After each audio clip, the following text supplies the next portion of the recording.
where Jerry and Stephen Jones are holding on to the idea that they agreed to a deal, handshake deal, face-to-face, where Micah Parsons in his statement he released last Friday requesting a trade said, well, no, that meeting was about leadership. That meeting was about a conversation about me being more of a vocal leader, me, showing up for mini camps, and that's what that conversation was about. Now, it turned to contract, and we did talk back and forth about some of the parameters, but I never agreed to anything, and I specifically told Jerry Jones to call my agent.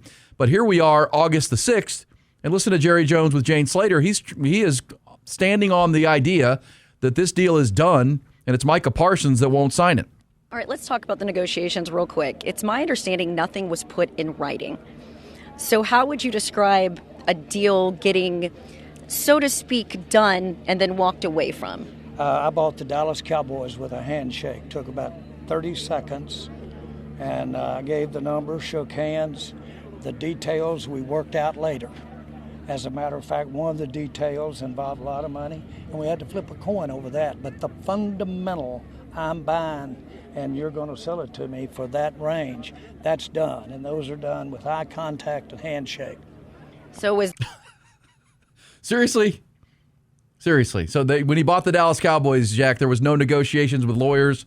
There was no signed documents. It was just handshake, and here's your team. You gonna try to fool anybody into believing that? Well, hold on. This is great news, because that means Jerry Jones does not legally own the Dallas Cowboys. Yeah, exactly. There's no documentation. Well, because we all know that's not true. I mean, yes, the idea of, in principle, of me buying the team from the previous owner, and the little story on that, Jerry Jones, when he bought the team, he wasn't the highest bidder for the Dallas Cowboys. There were other bidders buying that team. Yeah. But one of the way that my friend Craig Way has told me, and Brad Sham, the voice of the Cowboys, when the owner sold it to Jerry Jones, he wanted someone who would come in and fire Tom Landry. Yes. Like that was part of the deal.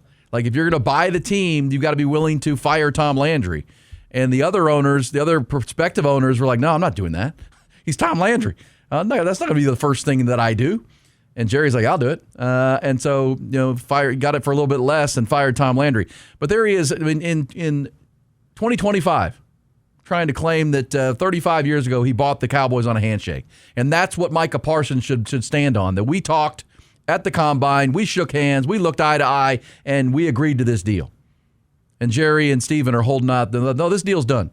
They're the ones trying to renegotiate the deal, even though nothing is on paper, even though they haven't talked to the agent.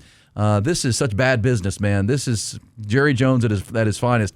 Well, listen to this now. Now, Clarence Hill asked Jerry, what's your level of confidence, or are you confident that Micah Parsons will be playing 4 weeks from tomorrow when the Cowboys open the NFL season against the Philadelphia Eagles? Okay, any confidence that he will be on the field against Philadelphia? Again, no, absolutely not. That has to, a big part of that is his decision. All right, so is he going to play? No, I don't have any confidence he's going to play. A big part of that is his decision, which you need to go back and agree to the deal that we agreed to when we agreed to it on my terms. It was essentially what he's saying. This sounds different than, quote, don't lose sleep over this contract. Yeah, it does, doesn't it? And that was just 2 days ago. Yeah. Which, again, this is keeping it in the news. feels different, doesn't it? This doesn't feel like an ordinary Cowboys-Jerry contract dispute. This feels bigger. Well, look, I mean, and this is why people are probably right when talking about the big top and the circus and the because he's told you that there was somebody texted last hour or yesterday talking about how what if this thing is all scripted? Mike is in on the deal. The deal's done. They're just playing this thing up, and there's already a deal that's in place. And again, nothing would shock me. But let's be clear, because there's three big holdouts right now, or hold-ins in the NFL. Micah Parsons with the Cowboys wants the new contract. Trey Hendrickson with Cincinnati, and Terry McLaurin with the Washington Commanders, right? But look, there's a huge difference, if we're to believe Jerry Jones, that this is all on the up and up, what they're talking about. But there's a huge difference between two of those contracts and the third. The Terry McLaurin contract is about a number, right? I mean, the numbers have been talked about. The agent has talked to the general manager, Adam Peters. The deal is pretty much agreed to, but it's about the total number. And the Commanders are holding firm on their number. Terry McLaurin wants his number. And this one, just like Micah Parsons, goes all the way back to the spring when this began. They knew they had to re-sign Terry McLaurin, and this is where they are. Trey Hendrickson's the same thing. It's about guaranteed money. Everything's been mostly agreed to with Trey Hendrickson. That's why he came back to camp. It's done. But again, with this Jerry Jones, Micah Parsons thing, you can't even say what it is because by all sides, the person who would agree to the contract or offer the contract has not talked to the agent who represents the player. Not one time. So this isn't about a number. This isn't about how much. This isn't about total. It can't be because the two parties that need to talk about this have not talked. And so for Jerry Jones to say, well, we had a handshake, we had a deal, I bought the Dallas Cowboys on a handshake and a smile and a look me in the eye. Well, that's just not going to work. So then now here's Jerry saying it's going to be up to Micah's decision to agree to our deal is the way that sounds.